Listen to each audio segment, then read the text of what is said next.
첫 번째 우리 수업했었던 거 여러분들 기억납니까?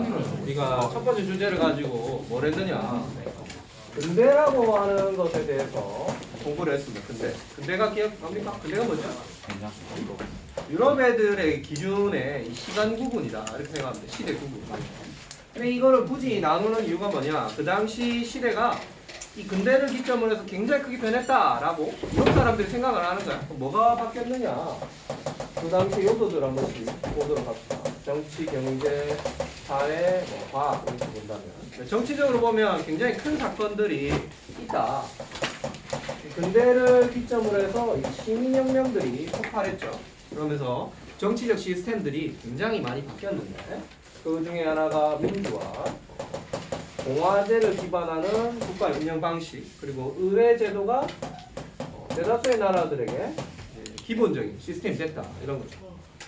경제적으로 보면 이제 자본주의 시스템이 체계화되었다. 금융이나 은행, 주식 회사 이런 시스템들이 요 근대에 와서 이제 확산되고 일반화되는 모습들이 나타납니다. 기업들의 활동도 이 시기 때 굉장히 강조되죠. 사회적으로 보면 신문제 해체를 중요한 부분으로 들 수 있을 것 같아요.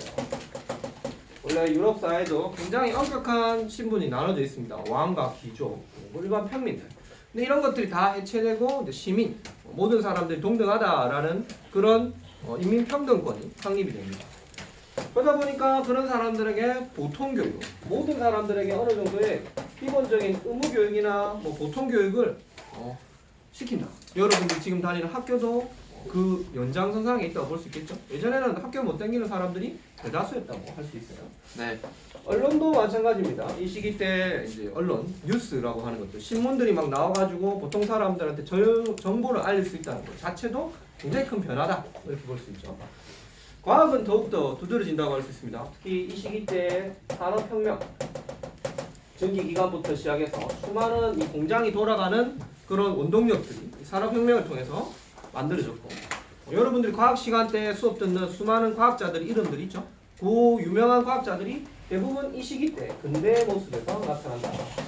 이 사람들이 일으켰던 발명 기술들을 우리는 과학혁명 이렇게 부르기도 합니다. 뉴턴 같은 사람들을 대표적으로 꼽을 수 있겠죠. 이렇게 보면 근대는 굉장히 이상적이고 좋은 것만 있는 것 같죠. 하지만 우리가 이 부분을 가지고 한번 주제를 가지고 글쓰기를 했었습니다. 과연 이 부분을 우리가 축복이라고만 볼 수 있느냐? 재앙이라고 하는 측면도 있다. 어떤 점에서? 이 당시에 이런 변화 발전을 기반한 서양 사람들, 특히 이제 유럽 사람들은 굉장한 자부심과 그런 이제 약간 오만함 정도까지 있었단 말이죠. 그런 것들이 드러나는 사상을 우리는 이제 사회 진화론이다 이렇게 얘기를 할 수 있습니다. 진화론을 다인이 얘기했습니다. 이 진화론을 사회에도 적용을 한 거야. 이 세계가 진화론처럼 막 발전하는 애들가 있고 아니면 도토되는 애들이 있다. 이건 거를 이제 자연의 법칙이다. 인류 진화의 법칙이다. 이렇게 생각하는 거죠. 약육강식의 세계 또는 우승열패의 세계 이렇게 얘기를 합니다. 근데 사실 다인은 진화론에서 약육강식이라고 얘기한 적이 없어요. 약육강식이 아니라 적자생존이라고 했습니다. 이 적이란 말은 핏, 적절하다 이런 말이야. 적절한 것은 시간, 장소, 공간에 따라서 상대적인 겁니다. 어떤 데는 강자가 될 수 있고 어떤 데는 약자가 될 수 있다는 거야.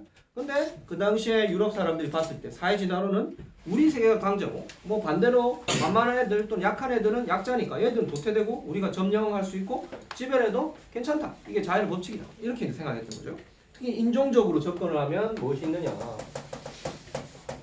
백인들이 우월하고 흑인이나 황인들은 도태되고 배제돼야 될 대상, 우리보다 덜 떨어진, 뒤떨어진 애들이다 라는 그런 사고방식이 막 퍼졌습니다. 이것은 이후에 제국주의 국가들이 다른 나라를 침략하고 식민지를 만드는데 대표적인 이제 합리화하는 사상이다. 자신들의 행동을 정당화하는 대표적인 사고방식이다. 이렇게 볼 수 있어요. 그러니까 이 양쪽을 우리가 다 보고 그 당시에 이제 근대를 생각해 봐야 된다. 물론 이거를 받아들였던 조선의 그 당시에 이제 한반도의 모습에서는 어떤 모습들이 있는가 한번 봅시다. 자, 근대라고 하는 것이 한반도에는 이제 개항 이후에 폭발적으로 막 들어옵니다. 대부분의 사람들은 이 당시에 이 유럽에서 들어온 문물들을 보면서 많은 변화들을 느꼈을 거야. 근대 문물의 유입. 우리가 이 파트를 한번 보면은 어떤 것들이 있느냐. 일단 사람들이 제일 먼저 접하는 것은 교육 부분이었을 것이다. 가르쳤겠죠. 일단 저 동네에 이런 게 있고 저 동네에 이런 게 있고 이런 발전이 있고 변화가 있다. 우리가 저걸 따라가야 된다. 학교를 세우고 이 시기 때 사립학교들이 굉장히 많이 생겨납니다. 개항 이후에. 그러면서 이제 앞다퉈서 그걸 보고 배우려는 그런 움직임들이 있었어요. 언론도 꽤 활성화됐겠죠. 그 당시에 소식들, 신문 같은 것들이 나온 것도 굉장한 일이라고 볼 수 있습니다. 세상이 돌아가는 것에 대해서 이 시야를 넓힌다는 것 자체가 의미가 있는 거지. 그전에는 이런 개념이 없었잖아. 그런 생각이나 의식 자체도 없었으니까.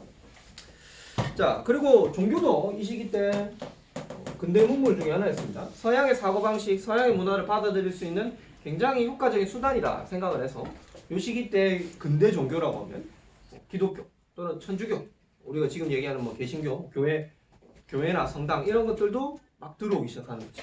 과거의 전통적인 사상, 불교나 유교 이런 것들은 약간 뒤로 이제 밀린다고 볼 수 있습니다. 자, 그리고 이런 것들을 적극적으로 받아들여서 뭔가 행동에 나서겠다는 단체들도 있었어요. 여러분들이 1학기 때 아마 했습니다. 이런 대표적인 단체, 이런 걸 열심히 받아들이고 우리가 따라가야 된다라고 생각했었던 단체 뭐가 있죠? 독립협회 같은 그런 단체들도 있어요. 이외에도 여러 단체들이나 활동을 했던 사람들이 있습니다. 요거를 이상향으로 본 거지. 우리가 따라가야 될 곳이다. 따라가야 될 방향이다. 저걸 배워야 된다. 이렇게 생각할까요? 자, 사람들의 일반적인 생활도 막 변화합니다. 우리가 지금 먹고, 자고, 입고 하는 의식주의 변화도 이 개항 이후에 시작을 했다. 이렇게 볼 수 있습니다. 여러분들은 지금 모습을 보면 더 잘 알 수 있지. 지금 여러분들이 옷 입고 또는 이제 먹고 또는 사는 공간이 한 200년 전에 조선과 가까울까, 200년 전에 유럽과 가까울까? 유럽에 좀 더 가깝다고 볼 수 있죠. 우리의 삶은 굉장히 거기에 표준화 또는 거기에 맞춰져서 변화했다는 것을 느낄 수 있습니다. 삶의 편리를 도와주는 수많은 것들도 있어요. 사람을 죽이고 살리고 하는 것도. 의료나 또는 이제 군사기술 이런 것들도 대부분 이제 근대 문물이라고 볼 수 있습니다. 병원. 사람을 예전에는 침이나 한약 같은 거 다려서 먹이던데 요즘은 째고 막 이렇게 해집고 수술해가지고 주사 놓고 약 놓고 해서 사람을 살리는 거죠. 반대로 사람을 죽이는 방법도 굉장히 과격하고 파워 있게 순식간에 없애버릴 수 있지. 대포나 총기, 화력이 엄청나죠. 그런 것들을 이제 들여왔단 말이지. 교통이나 통신 분야에서는 사람들이 깜짝 놀랐을 거예요. 어떻게 저런 게 가능할까? 그 당시의 사고방식이나 또는 지식 수준은 이해 안 되는 부분들이 많지. 뭐 물론 이제 지금도 여러분들 이해를 못 할 수도 있어. 쌤도 가끔씩 이해가 안 되는데. 눈에 안 보이지만 그 에너지를 보여주는 게 있잖아. 대표적으로 이제 전기죠, 전기. 벼락을 에너지로 만든다. 참 대단한 일이지 않니? 이 전기를 가지고 움직여가고 전차 신호를 보내고 전신을 보내고 아예 이거를 목소리로 바꿔서 전화를 할 수 있는 대화가 되는 것까지. 그 당시에 엄청난 신기술이었겠죠. 우리는 지금 그걸 너무 당연하게 생각하고 있잖아. 그리고 이때 보면 뭐 철도를 깔고 기차를 운행하는 것들까지 이런 것들을 보면서 사람들은 근대 문물에 압도당했을 것이다. 아마 대부분을 보면서 깜짝 놀랐을 거예요. 자, 이게 당연히 사람들한테 이제 충격을 주고 여러 가지 변화들을 만들게 했습니다. 어떤 변화냐? 사람들의 생각, 사고방식의 변화. 첫 번째는 유럽 사람들 또는 저기 서양 사람들을 보면서 쟤들은 권리가 있네. 신분제가 해체되고 막 변화하고 이런 정치적으로 권리들을 자신들이 이제 이야기하면서 우리도 그런 권리들을 요구할 수 있겠다. 민권이라고 하는 게 생겨납니다. 민권. 과거의 조선시대에는 대다수의 사람들이 다스림을 받는 존재였어요. 다스림을 받고 의무만 있단 말이지. 세금을 내야 되고 군대를 가야 되고 일을 해야 되는데 이제는 우리도 권리가 있다. 우리도 뭔가 요구할 수 있다. 민권을 이제 얘기하는 거죠. 자, 그리고 그 당시 시대를 보면서 사람들은 또 무엇을 또 깨우치느냐. 민족의식이라고 하는 게 생깁니다. 민족의식. 민족. 같은 우리가 공동체다. 같은 민족이다. 과거에는 이런 게 생기기 어려워요.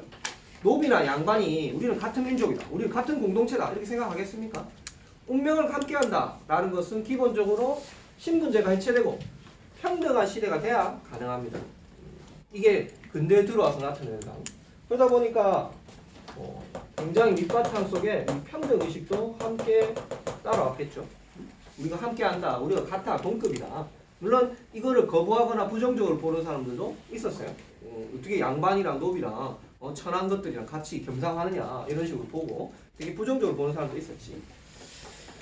뭐 이거는 이제 사고방식이고 사람들의 실제 생활에서는 엄청난 편리를 얻을 수 있겠죠. 여러분들이 이런 거 지금 없다고 생각해보세요. 되게 불편하게 살 겁니다. 산업이나 또는 기술의 발전도 뒤따라왔을 거예요. 조선 사람들도 어쨌든 보고 배우고 쓸 수 있으니까 우린 지금 그걸 쓰고 있잖아. 자연스럽게. 자, 근데 이것도 마찬가지로 부정적인 측면도 있다. 자, 근대 문물의 유입이 갖고 있는 한계점, 부정적 측면. 이 근대라고 하는 이면을 우리가 봤듯이 이걸 무조건 받아들이는 게 좋은 것이었느냐. 자, 얘들이 이거를 그냥 줬을까? 아, 난 너희가 좋으니까 이거 니 다 해. 이런 식으로. 그냥 줬을까? 아니죠. give and take지. 철저히 현실주의적으로. 뭔가 네가 주는 게 있어야 나도 준다 이거지. 뭘 줬느냐? 뭘 줘야 될까 일단? 이런 거, 전기 이런 거, 의료, 병원 뭐 이런 거, 무기 뭐 줘야 되겠어? 최소한 돈은 줘야 되겠죠, 돈. 기본적으로 외국 애들한테 그걸 줘야 되고 그게 없으면 땅을 떼주든지 이권을 떼주든지 뭐 광산이니 뭐 철도를 만든다든지 그 혜택을 주겠다. 담보로 잡아야지. 이거 뭐 가지고 나중에 해줄게. 그런 식으로 가야 되는. 외국의 의존도가 자연스럽게 높아질 수밖에 없는 그런 구조다. 자, 그리고 더 큰 문제는 사실 이런 근대 문물들이 들어오는 대다수의 나라들에서 일어나는 현상이지만 이런 뭐 통신이나 교통수단을 열심히 깔아놓는 이유가 뭐냐? 이것은 대부분 열강들이 향후에 이곳을 식민지로 만든다든지 자신의 영향력을 만들기 위한 침략의 수단으로 사용을 한다. 철도만 보더라도 여러분들 단적으로 이해할 수 있습니다. 이거는 이제 일본이 까는데 이거를 언제 깔았느냐? 러일 전쟁 중에 깐단 말이지. 사실 나중에 이 철도를 이용해서 일본은 적극적으로 물자랑 군대를 수송해서 중국까지 쳐들어가겠다. 또 대륙으로 침략하겠다. 그 발판으로서 그 방향을 설정해 놨던 거예요. 부산에서 저 북쪽까지 바로 직통으로 갈 수 있게 철도 만든 거 보면 그 의도가 명확하게 드러나죠. 대다수의 당시의 제국주의 국가들이 다 비슷한 생각입니다. 어쨌든 그곳을 쉽게 지배하고 어쨌든 운영을 잘하기 위해서 자신들의 이득을 위해서 그걸 만들어 놓는다는 거지. 그걸 모르고 그냥 받아들이면 그냥 좋은 점만 볼 수도 있는 거야. 근데 한계점도 있고 우리가 경계할 부분도 있다. 그런 것들을 한번 알아봅시다.